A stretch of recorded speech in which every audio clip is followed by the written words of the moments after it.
Most of humanity lives under a terrible misconception.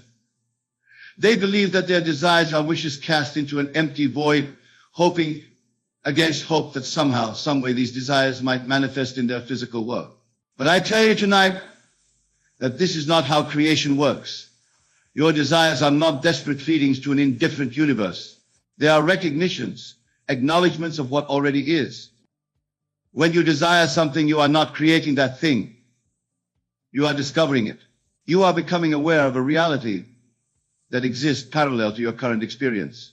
Every desire that stirs within you is evidence of a fulfilled reality existing in what I call the infinite states of consciousness. The wealthy version of you already exists. The healthy version of you already exists. The loved, the successful, the fulfilled version of you already exists. All of these states are as real and as present as the state you currently occupy. But here is where most people stumble. They acknowledge their desire, they may even believe it exists somewhere, but they do not know how to receive it. They continue to live from the state of want, the state of lack, the state of hoping and wishing. And living from these states, they can only perpetuate more of the same. You cannot receive abundance while dwelling in the feeling of poverty. You cannot receive love while harboring the consciousness of rejection. You cannot receive health while maintaining the mental atmosphere of disease. The art of receiving requires a fundamental shift in your understanding of reality itself. You must come to know, not merely believe, that consciousness is the only reality. Everything you see, everything you experience, every circumstance in your life is nothing more than consciousness externalized. The outer world is simply consciousness made visible. When you truly grasp this, you realize that to change your outer world, you need only change your consciousness. Now, what do I mean by consciousness? I do not mean your thoughts, though thoughts play a role. I do not mean your emotions, though emotions are indicators. By consciousness, I mean your state of being, your habitual dwelling place, the feeling of being that you carry with you moment by moment. It is the sum total of all your beliefs, assumptions, and mental attitudes crystallized into a persistent state. To receive what you want, you must learn to dwell in the consciousness of having it. Not hoping to have it, not working towards having it, but having it now. This is perhaps the most challenging concept for the rational mind to accept, because the rational mind is trained to accept only what the senses report. But I ask you to consider this. Did your current circumstances exist before you experienced them? Of course they did in consciousness. Every building you see existed first in the consciousness of the architect. Every invention began in the consciousness of the inventor. Every relationship began in the consciousness of connection. The secret lies in learning to live from the end. Instead of living from your current circumstance and trying to change them, you must learn to live from the consciousness of your fulfilled desire. You must feel yourself to be the person who already has what you want. You must think from that state, not about that state. Let me illustrate this with a simple example. Suppose you desire financial abundance. The typical approach is to acknowledge your current lack of money and then try various methods to acquire more. You might work harder, you might invest, you might pray or affirm. But all of these approaches begin with the premise of lack. They are attempts to get something you don't have. And as long as you operate from the consciousness of not having, you will continue to create experiences that confirm your lack. The correct approach is to assume the feeling of financial abundance right now. How would you feel if you were financially free? What would be your mental attitude? How would you view the world around you? What assumptions would you hold about yourself and your relationship to money? You must capture this feeling, this state of consciousness, and make it your dwelling place. This is not pretending. This is not positive thinking. This is not self-deception. This is recognizing and accepting a reality that exists beyond the narrow scope of your current sensory experience. The financially abundant version of you exists right now in what we might call a parallel reality. By assuming the consciousness of that version of yourself, you begin to merge with that reality. You begin to receive what has always been yours. But receiving is not a one-time event. It is a continuous process of maintaining the consciousness of having. Most people make the mistake of assuming their desired state for a few moments and then returning to their habitual consciousness of lack. They plant the seed and then immediately dig it up to see if it's thriving. They assume abundance in the morning and return to poverty consciousness by afternoon. Receiving requires persistence. It requires what I call living in the assumption. You must assume your desire is fulfilled and continue to assume it until it becomes natural to you. At first it may feel strange or even false to assume you have what your senses tell you that you lack. But with practice, this new assumption becomes familiar, then comfortable, then natural. And when it becomes natural, when it becomes your new normal state of consciousness, then it must and will externalize in your physical experience. The universe has no choice but to conform to your consciousness. This is not a belief system, this is a law, as immutable as the law of gravity. Consciousness is the cause, and the external world is the effect. Change the cause, and the effect must change. Assume the consciousness of having your desire, and you must receive it in your outer experience. Now, I want to address a common obstacle that prevents people from receiving what they want. It is the belief in unworthiness. So many of you have been conditioned to believe that you must earn what you desire, that you must prove yourself worthy of your good. But I tell you that you were born worthy. Your very existence is proof of your worthiness. The fact that you can desire something is evidence that it belongs to you. God, the creative power of the universe, does not withhold good from anyone. There are no favorites in the realm of consciousness. The same power that creates abundance for one can create abundance for all. The same power that manifests love for one can manifest love for all. You do not need to earn what is already yours by divine right. Your only task is to accept it, to receive it, to allow it to flow into your experience. And you do this by assuming the consciousness of already having it. When you assume you are wealthy, you think the thoughts of a wealthy person. When you assume you are loved, you feel the feelings of a beloved person. When you assume you are healthy, you carry yourself with the vitality of perfect health. This assumption is not based on current evidence. In fact, it often contradicts current evidence. This is why it requires faith, not faith in some external deity, but faith in the creative power of your own consciousness. You must be willing to assume your good in the face of contrary evidence. You must be willing to feel wealthy when your bank account suggests poverty. You must be willing to feel loved when your circumstances suggest loneliness. You must be willing to feel successful when your current situation suggests failure. This is the test of faith. Can you assume what you desire in spite of what you observe? Can you maintain the consciousness of having when your senses scream that you lack? This is the narrow gate that leads to fulfillment. Most people cannot pass through it because they trust their senses more than they trust their consciousness. But you must understand that your senses only report the past. What you see and experience now is the result of yesterday's consciousness. If you want to change tomorrow's experience, you must change today's consciousness.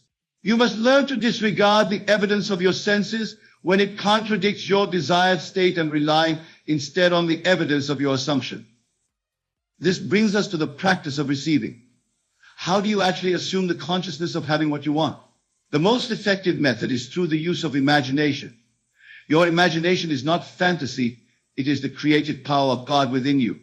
Through imagination, you can experience any state of consciousness as vividly as you experience your current state. Each night as you prepare for sleep, use your imagination to assume the fulfillment of your desire. If you want abundance, imagine counting money, paying bills with ease, making generous donations. If you want love, imagine intimate conversations, shared laughter, the feeling of being cherished. If you want health, imagine vigorous activity, compliments on your appearance, the sensation of perfect vitality. The key is to make these imaginal acts as real and as natural as possible. Do not imagine from the perspective of an observer watching yourself have these experiences. Imagine from the first-person perspective. See through your own eyes, hear through your own ears, feel through your own body. Make the imaginal experience so vivid that it becomes more real to you than your current circumstances. As you practice this night after night, you will begin to feel a shift in your consciousness. The assumption will start to feel natural. You will catch yourself thinking from the new state during your waking hours. You will find yourself making decisions and taking actions that align with your assumed reality. This is evidence that the assumption is taking root in your consciousness. But do not make the mistake of looking for immediate external confirmation. The physical world takes time to rearrange itself to match your now through consciousness. Be patient. Continue to assume. Continue to live from the end. The external change will come, but it must begin within you first. There is another important aspect of receiving that I must address, and that is the matter of resistance. Often, when people begin to assume a new state of consciousness, they encounter internal resistance. Old beliefs, old fears, old patterns of thinking rise up to challenge the new assumption. This is natural and expected. Do not be discouraged by it. When you encounter resistance, do not fight it. Fighting resistance only strengthens it. Instead, gently return to your assumption. When negative thoughts arise, do not argue with them or try to prove them wrong. Simply assume their opposite. When fear whispers that you cannot have what you want, assume that you already have it. When doubt suggests that your desire is impossible, assume that it has already manifested.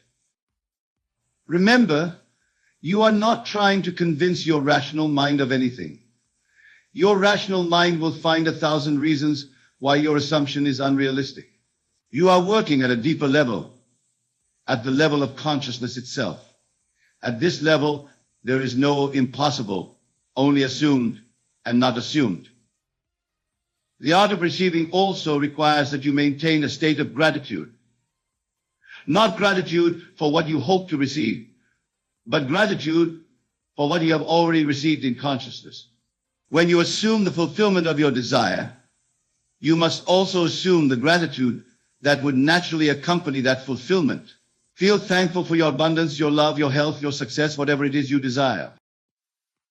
This gratitude is not an attempt to earn what you want through appreciation. You already have what you want in consciousness. The gratitude is simply an acknowledgement of that fact. It is the natural emotional response to having your desire fulfilled. And when you feel this gratitude consistently, it becomes evidence to your subconscious mind that the assumption is real. As you continue to practice the art of receiving, you will notice that your external world begins to shift in subtle ways. Opportunities will appear that were not there before. People will enter your life who can help you. Resources will become available that were previously hidden. These are not coincidences. They are the natural result of your changed consciousness seeking to express itself in physical form. But here is a crucial point. Do not become attached to how your good comes to you.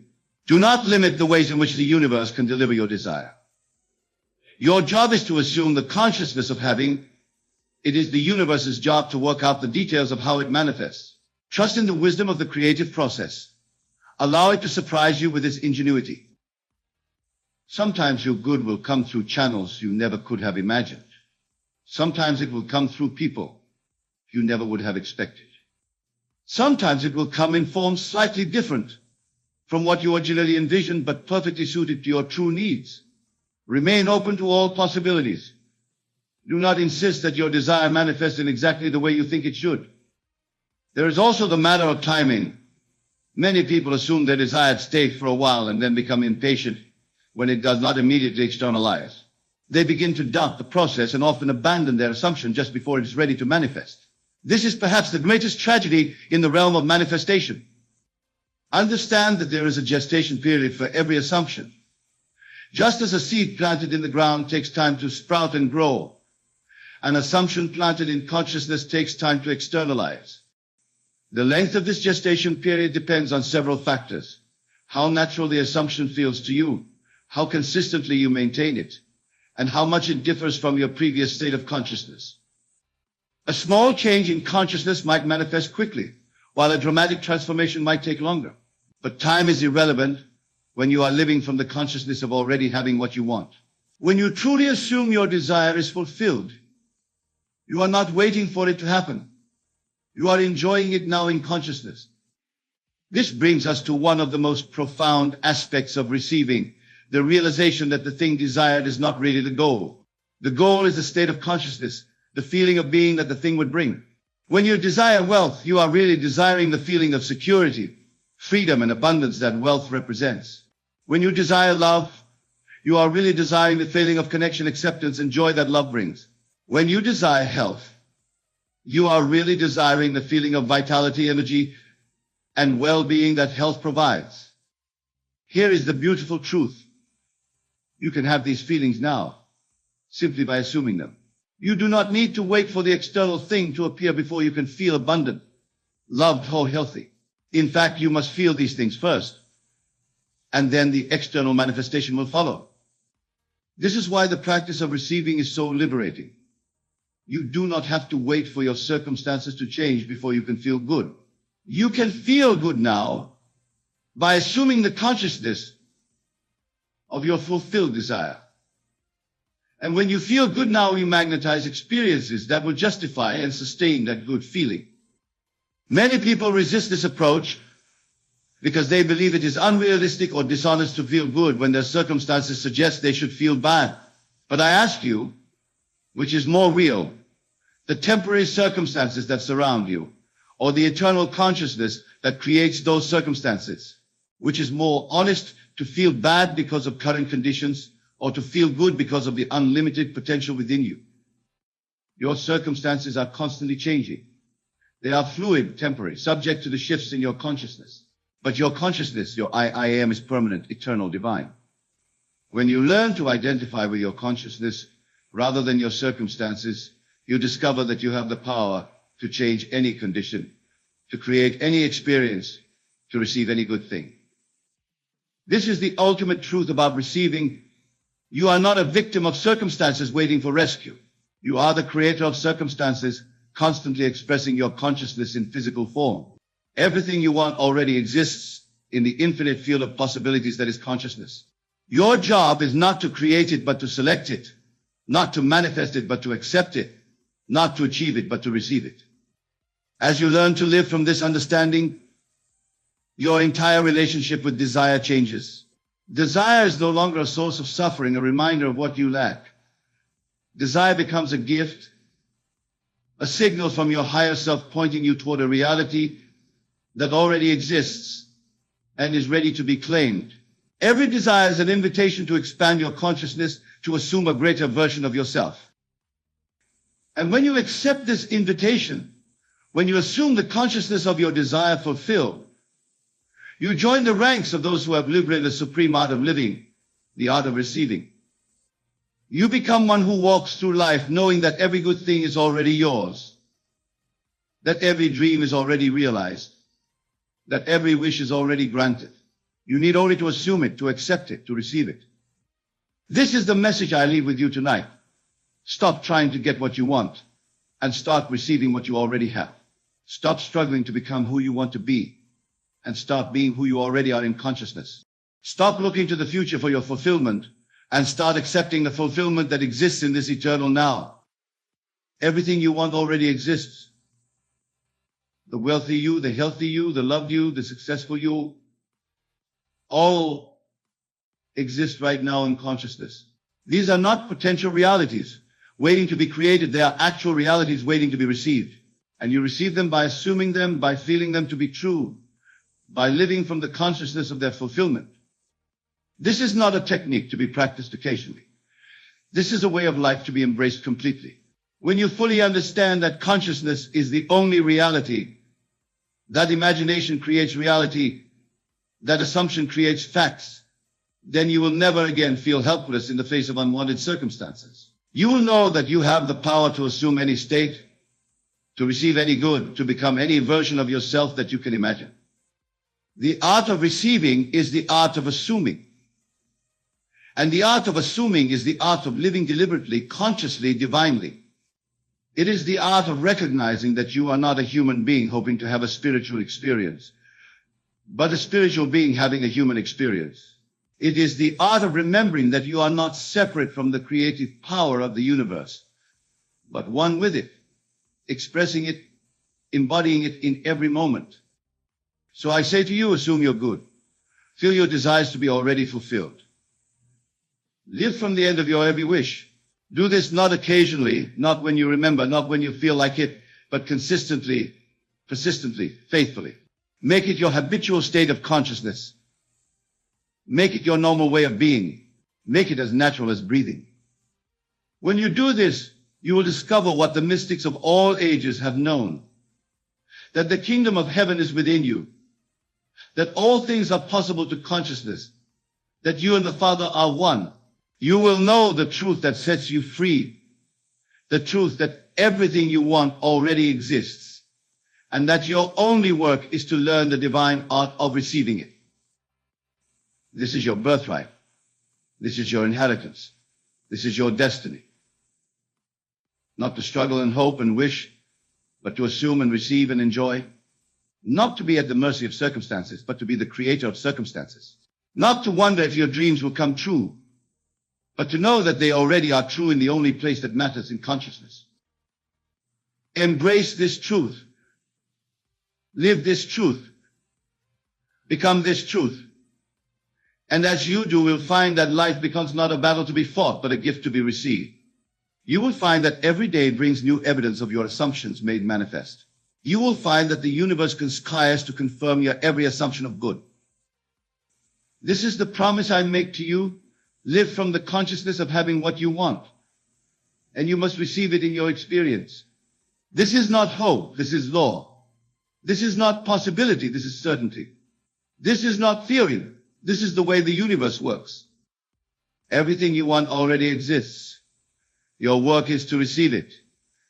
And you receive it by assuming it, by feeling it to be true now, by living from the end of your every desire. This is the art of receiving. This is the secret of manifestation. This is the way of consciousness. Go now and receive your good. Assume your desires fulfilled. Live from the end. And watch as your wonderful imagination pushes out into your world of experience everything you have assumed to be true. The power is within you. The kingdom is within you. Everything you want is within you, waiting only for your recognition and acceptance. Receive it now. Assume it now. Live it now. For now is the only time there is, and consciousness is the only reality there is. And you are the consciousness in which all things exist and from which all things come. This is your truth. This is your power. This is your way of receiving everything you want. For everything you want already exists in the infinite creativity of your own divine consciousness. This secret is encapsulated in 5 powerful words. Be silent, anything that you want will happen. Now you might be wondering, what does it mean to be silent? And how can silence possibly bring about the manifestation of our deepest desires? My dear friends, the silence I speak of is not merely the absence of sound, but a state of being, a profound inner quietude that allows the creative power within you to work its magic. In this silence, you will find the birthplace of all creation. It is the womb of the universe, the void from which all things emerge. When you learn to cultivate this silence, to nurture it within yourself, you tap into the very source of all that is, was, and ever will be. But let me be clear, this is not a passive silence. It is not a state of inaction or resignation. No, the silence I speak of is alive, vibrant, and pulsing with creative energy. It is a silence filled with the certainty of your desire fulfilled. A silence pregnant with possibility. Imagine, if you will, a seed planted in the earth. Does it make a sound as it grows? Does it announce its intentions to the world? No, it grows in silence, pushing through the soil, reaching for the sun, all without a whisper. And yet in that silence, a miracle unfolds. From a tiny seed emerges a mighty oak, a beautiful flower, or a bountiful fruit tree. Your desires, my friends, are like that seed. They do not need to be shouted from the rooftops or constantly verbalized. In fact, the more you speak of them, the more you rob them their power. Instead, plant them in the fertile soil of your imagination, water them with the certainty of their fulfillment, and then be silent. Allow them to grow in the secret, sacred space of your inner world. This silence is not about suppressing your desires or denying their existence. On the contrary, it's about giving them the space and energy they need to manifest. When you constantly speak about what you want, when you continually focus on the lack of it in your life, you're essentially telling the universe, this is what I don't have. And the universe, in its infinite wisdom, continues to reflect that lack back to you. But when you plant your desire in silence, when you nurture it in the quiet certainty of its fulfillment, you're sending a different message. You're saying to the universe, this is already mine. It is done. And the universe has no choice but to conform to this new reality you've created within yourself. Let me share with you a story that illustrates this principle. There was once a man who desperately wanted a promotion at work. He talked about it constantly, telling anyone who'd listened about how much he deserved it, how hard he had worked, and how unfair it was that he hadn't received it yet. Days turned into weeks, weeks into months, and still the promotion eluded him. Then one day he heard these very words we're discussing today. He decided to try a different approach. He stopped talking about the promotion altogether. Instead, he went into the silence of his imagination. There he saw himself sitting in the new office, felt the pride and satisfaction of his new position, heard the congratulations of his colleagues. He lived from the end, experiencing the fulfillment of his desire as a present fact. In his outer world, he continued to work diligently, but he no longer spoke of the promotion. He no longer complained about not having it. He simply knew in the depths of his being that it was already his. And do you know what happened? Within a month, he was called into his boss's office and offered the very position he had been imagining. This, my friends, is the power of silence. It is the power of living from the end, of experiencing your desire fulfilled in the inner world of imagination. For when you do this, when you truly embody the feeling of your wish fulfilled, the outer world has no choice but to reshape itself to match your intent. Now, some of you might be thinking, but Neville, isn't this just positive thinking? Isn't this just another version of the power of positive thought? And to that I say emphatically no. This is not mere positive thinking. This is not about trying to consult that something good might happen. This is about knowing with absolute certainty that what you desire is already yours. You see, in the realm of imagination, there is no future. There is only the eternal now. When you enter into the silence of your imagination and experience your desire as fulfilled, you are not hoping for a future event. You are experiencing a present reality. And it is this present experience, this living from the end, that has the power to reshape your world. Let me explain further. The world you see around you, the circumstances of your life, are nothing more than the outpicturing of your estates.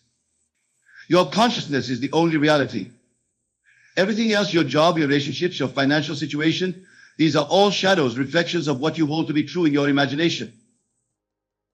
So when you enter into the silence and live from the end, experiencing your desire as fulfilled, you are quite literally changing your world from the inside out. You are impressing upon the subconscious mind a new concept of self, a new pattern of thinking and being. And your subconscious mind, which knows no difference between what is vividly imagined and what is actually experienced in the outer world, begins to work tirelessly to bring about the conditions that match this new self-concept. This, my dear friends, is why silence is so powerful. In silence, you are free from the limitations of your current circumstances. In silence, you are free from the doubts and fears that may plague your waking mind. In silence, you are free to be, to experience, to live as the person who has already achieved their heart's desire. But let me be clear, this silence, this living from the end, is not a one-time event. It's not something you do once and then sit back and wait for results. No, it is a state of being that you must return to again and again until it becomes your natural way of existing in the world. Think of it like this. If you were to plant a seed and then immediately after see if it had grown, what would happen? The seed would never have the chance to take root, to sprout, to grow into the magnificent plant it was meant to be. In the same way, if you enter into the silence, experience your desires fulfilled, and then immediately return to your old patterns of thinking and speaking, constantly checking to see if your desire has manifested, you rob it of the very energy it needs to come into being. Instead, you must trust in the process. You must have faith in the power of your imagination. You must know with every fiber of your being that what you have experienced in the silence of your imagination is more real, more true than anything you can see or touch in the outer world. This brings us to another crucial aspect of being silent, letting go. Once you have planted the seed of your desire in the fertile soil of your imagination, once you have lived from the end and experienced it as fulfilled, you must let it go. Release it into the hands of the universe trusting that the same power that turns an acorn into an oak tree, that turns a caterpillar into a butterfly, will bring your desire into manifestation. This letting go is not about forgetting your desire or no longer wanting it.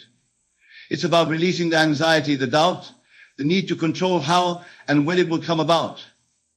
It's about surrendering to the wisdom of the universe, knowing that it has infinite ways of bringing about what you desire, ways that your limited human mind could never conceive of. Remember, the universe is not constrained by what you consider possible or probable. It operates according to laws that transcend human understanding. Your job is not to figure out how your desire will manifest.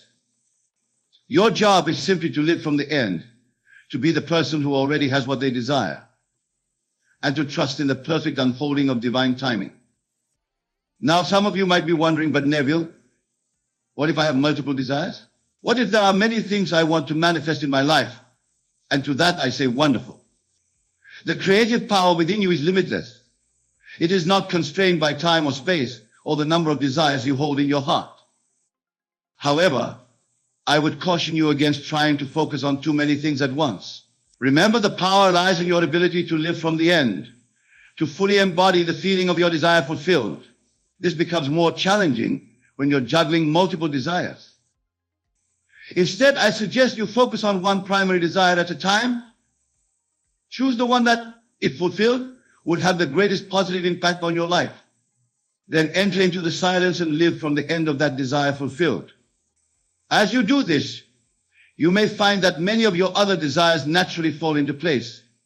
For when you change your concept of self at a fundamental level, every aspect of your life begins to shift to align with this new self-concept. Let's delve deeper into this concept of living from the end. What does it really mean to live although your desire is already fulfilled? It means assuming the feeling, the state of consciousness of the person who already has what you desire. If your desire is for financial abundance, then in the silence of your imagination, feel the peace and security that comes with having more than enough. Feel the joy of being able to buy what you want when you want. Feel the satisfaction of being able to help others, to give generously. Embody these feelings so completely that when you open your eyes and return to your trance, if your desire is for a loving relationship, then in your imagination, feel the warmth of your partner's embrace. Feel the joy of shared laughter, the comfort of deep understanding. Feel the satisfaction of giving and receiving love freely and fully. Let these feelings permeate your being so completely that you carry the energy of love with you wherever you go. If your desire is for a successful career, then in your inner world, feel the pride of achievement. Feel the satisfaction of doing work you love. Feel the respect and admiration of your colleagues. Embody these feelings so thoroughly that you begin to carry yourself with the confidence and poise of someone who is already successful. The key here is feeling. Your feelings are the secret to your power. They are the language of the subconscious mind, the fuel that powers your manifestations. When you can genuinely feel as though your desire is fulfilled, when you can maintain that feeling regardless of your outer circumstances, you have mastered the art of creation. Now I can hear some of you thinking, but Neville, this sounds like self-deception. Aren't we just fooling ourselves? And to that I say emphatically no. You are not deceiving yourself. You are aligning yourself with a higher truth, a deeper reality. You see, my dear friends, time is an illusion. The future you desire already exists in the infinite now of imagination. When you enter into the silence and live from the end, you are not creating something new. You are simply choosing to experience a reality that already exists. Think of it like this. I imagine you are in a dark room and there's a light switch on the wall. The electricity, the potential for light is already there. It exists whether the switch is on or off. When you flip the switch, you're not creating the light. You're simply choosing to experience it. In the same way, when you live from the end in your imagination, you're not creating your desire. You're choosing to experience it, to align yourself with it. This is why being silent is so crucial. When you constantly talk about what you want, when you focus on the lack of it in your life, you're essentially keeping the light switch off. You're choosing to experience the reality of not having. But when you go into the silence, when you live from the end, and feel the joy of your desire fulfilled, you're flipping that switch. You're choosing to experience the reality where your desire is already manifest. Now I want to address something that many of you may be struggling with. You might be thinking, but Neville, I've tried this. I've imagined my desire fulfilled. I've tried to feel it real, but nothing has changed. What am I doing wrong?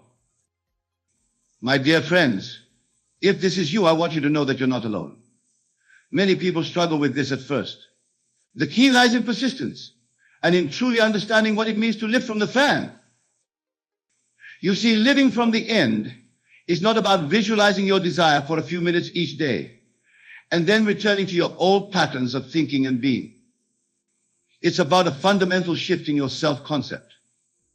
It's about becoming, in your imagination and in your feeling, the person who already has what you desire. This takes practice and dedication. It takes a willingness to challenge your old beliefs and patterns of thinking. But most of all, it takes faith. Faith not in some external power, but in the creative power of your own imagination. Remember, your imagination is not separate from reality. It is the very substance of reality. The world you see around you was once only imagined. Every invention, every work of art, every human achievement began as a seed in someone's imagination. Your desires are no different. They are the seeds of your future reality, waiting to be planted in the fertile soil of your imagination and nurtured in the silence of your being. So if you've been struggling, I urge you not to give up. Return to the silence. Go deeper into the feeling of your desire fulfilled. Make it more real, more vivid, more alive within you. And most importantly, persist. Persist in the face of every contrary appearance in your outer world. For it is your persistence, your unwavering faith in the reality of your amadat, that will ultimately bring it into manifestation. Now let's talk about another crucial aspect of this process, detachment. When I say be silent, anything that you wish will happen, the silence I'm referring to also includes a detachment from the how and when of your manifestation. You see, many people make the mistake of trying to control every aspect of their manifestation. They imagine their desire fulfilled, but then they start worrying about how it will come about. They start trying to manipulate people and circumstances to bring about their desire. But this is a form of doubt. It's a lack of faith in the power of your imaginal act. True silence, true faith means letting go of the need to control. It means trusting that the same intelligence that keeps your heart beating, that grows your hair and nails, that maintains the perfect balance of life on this planet, is more than capable of bringing your desire into manifestation in the perfect way and at the perfect time. This detachment is not indifference. It's not about not caring whether your desire manifests or not. Rather, it's about being so certain of its manifestation that you no longer feel the need to manipulate or control. It's about resting in the absolute knowing that what you have experienced in your imagination is more real than anything in your outer world, and that your outer world must, by law, conform to this inner reality. Let me give you an example to illustrate this point. Imagine you've ordered a package online. Once you've placed the order, do you sit by your mailbox day and night, worrying about whether the package will arrive? Do you call the shipping company every hour to check on its status? Of course not. You trust that the package is on its way. You go about your life knowing that it will arrive at the perfect time. This is the kind of detachment I'm talking about. Once you've placed your order with the universe by living from the end in your imagination, let it return. Trust that it's on its way. Go about your life from the state of consciousness of someone who already has what they desire. Now, this doesn't mean you become passive. You still take inspired action when it presents itself. But this action comes from a place of being, not from a place of lack or need. It's the natural expression of the new you, the you that is living from the end. Let's delve deeper into this concept of inspired action. When you're truly living from the end, when you fully embody the state of consciousness of having your desire fulfilled, you'll find that opportunities and inspirations naturally come to you. These are not actions you force or plan. They arise spontaneously from your new state of being. For instance, if you're living from the end of being financially abundant, you might suddenly feel inspired to start a new business venture. If you're living from the end of being in a loving relationship, You might feel moved to join a new social group where you'll meet like-minded people. These inspirations are your new state of consciousness expressing itself in your outer world. The key is to follow these inspirations without attachment to the outcome. You're not taking these actions to make your desire happen. You're taking them because they're the natural expression of who you now are in your imagination. This brings us to another important point, the role of action in this process. Some people misunderstand the principle of living from the end and think it means they should do nothing in their outer world. They believe that if they just imagine enough, their desire will magically appear without any effort on their part. But this is not what living from the end means. Living from the end doesn't negate action, it informs action. When you're truly living from the end, your actions naturally align with your desired state. You begin to act like the person who already has what you desire. If you're living from the end of being a successful author, for example, if you'll sit around waiting for a book to magically appear with your name on it, you write, you edit, you submit your work to publishers, but you do all of this from the state of consciousness of already being a successful author. You're not writing to become an author, you're writing because you are an author. This subtle shift in consciousness makes all the difference. It takes the struggle out of your actions. It aligns you with opportunities that support your new state of being. It allows you to act with confidence and certainty, knowing that you're not working towards your desire, but from your desire already fulfilled. Now, I want to address something that many of you may be grappling with. You might be thinking, but Neville, what about the evidence of my senses? How can I live from the end when everything in my outer world tells me that my desire is not yet fulfilled? This, my dear friends, is where faith comes in. Not blind faith, not wishful thinking, not faith, but faith based on understanding. Understanding that your senses show you the world that was, not the world that is becoming. Understanding that your imagination is the true substance of reality, and that what you see in your outer world is simply the shadow cast by your inner states. Your senses are wonderful servants, but they make poor masters. They can only show you what has been, what has already manifested. But your imagination shows you what can be, what is in the process of becoming. When you live from the end, when you experience your desire as fulfilled in your imagination, you are seeing with the eye of faith. You are perceiving a reality that your physical senses cannot yet detect, but which is nonetheless real and in the process of manifesting. This is why silence is so crucial. In the silence of your imagination, you are free from the limitations imposed by your senses. You are free to experience your desire as fulfilled, regardless of what your outer world is showing you. But make no mistake, this is not about denying your current reality or pretending that things are different than they are. It's about understanding that your current reality is the result of past thoughts and beliefs, and that by changing your inner state, you set in motion the forces that will change your outer world. Think of it like this. Your outer world is like a mirror, reflecting back to you your innermost thoughts and beliefs. When you change what's being reflected, your inner state, the reflection must change. It has no choice. This is law. So when your senses tell you that your desire is not yet fulfilled, don't argue with them. Don't try to convince yourself that what you're seeing isn't real. Instead, thank your senses for showing you what has been, and then return to the silence of your imagination where you can experience what will be. This is the true meaning of faith. It's not about believing despite evidence to the contrary. It's about knowing that the evidence of your imagination is more real, more substantial than anything your physical senses can show you. Now let's talk about something that many of you may be struggling with, the concept of time in relation to your manifestations.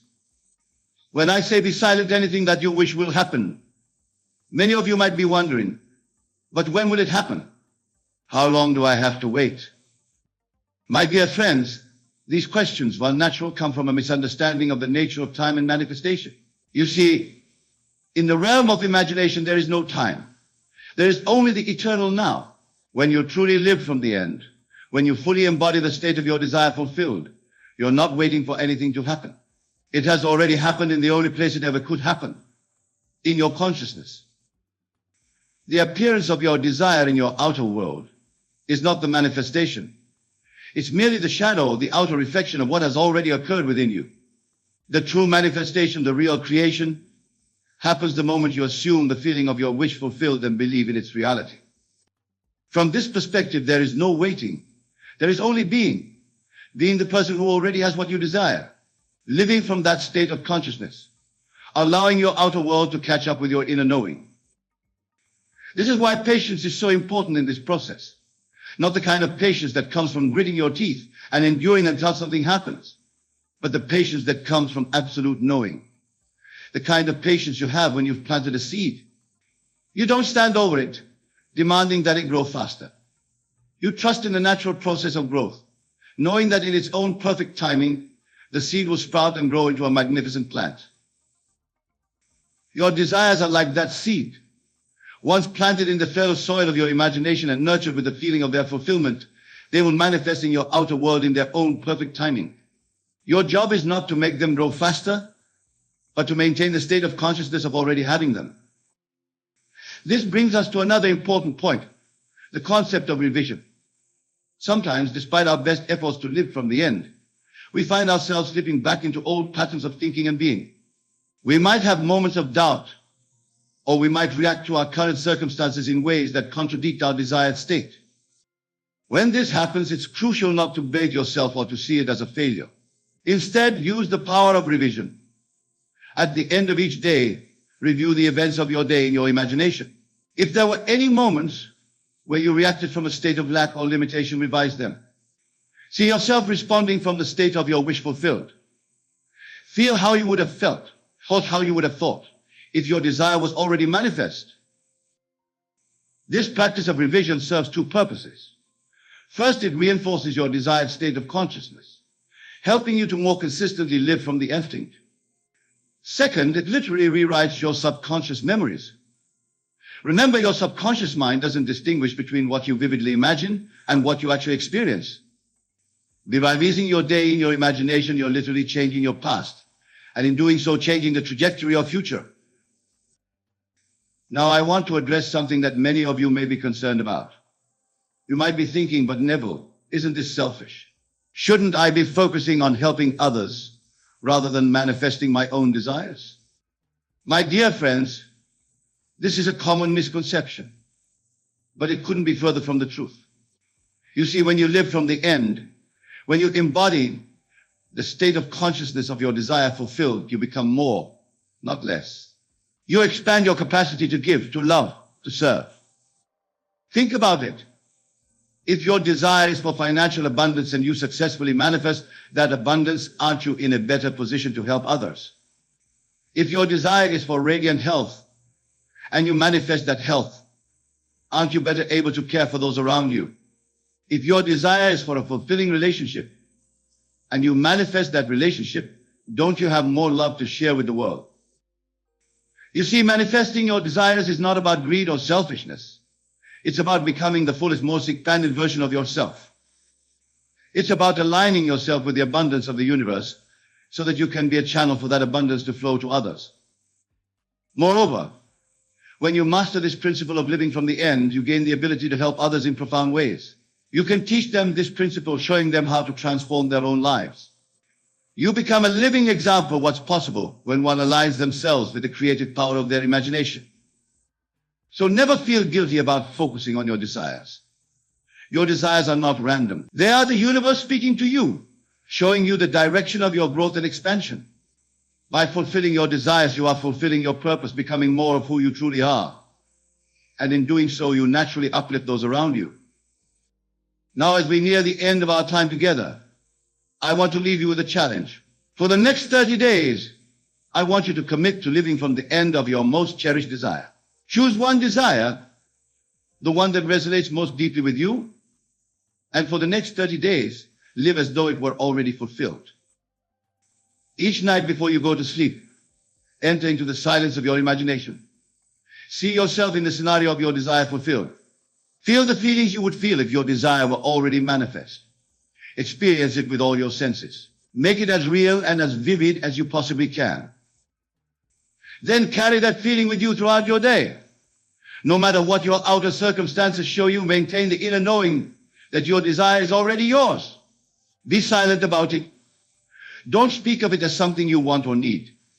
Live from the state of already having it. If you find yourself slipping back into old patterns of thinking or being, don't berate yourself. Simply revise those moments in your imagination. See yourself responding from the state of a wish fulfilled. At the end of these 30 days, you will be amazed at the changes that have occurred, not just in your outer world, but in your inner world as well. You will have developed a new habit of consciousness, a new way of being in the world. Remember, my dear friends, you are not bound by your past or by your current circumstances. You are bound only by your imagination and your willingness to live from the state of your wish fulfilled. The power to change your life, to manifest your heart's desires, lies within you. It always has, and it always will.